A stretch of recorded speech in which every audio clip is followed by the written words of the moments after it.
तो हर टमाटर बड़ा मजेदार है, लेकिन जिसको भाई एक हाथ जोड़ के विनती है, जिसको व्यवहार देना होगा वो हमको बोल के दीजिएगा। भैया यहाँ बैठे को देखूंगा, जो नाम देना होगा वो बोलना ही नाम है।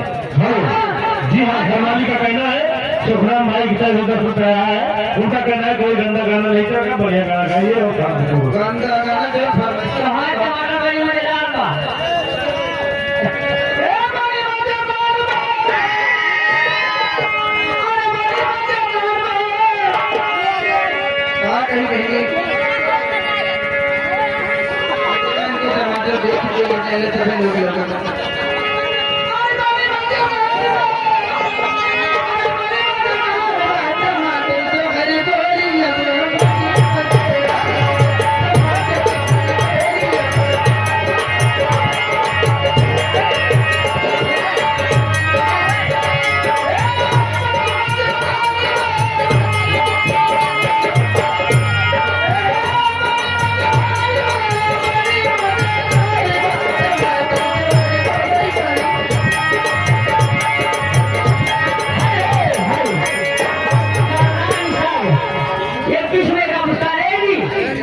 अम्मा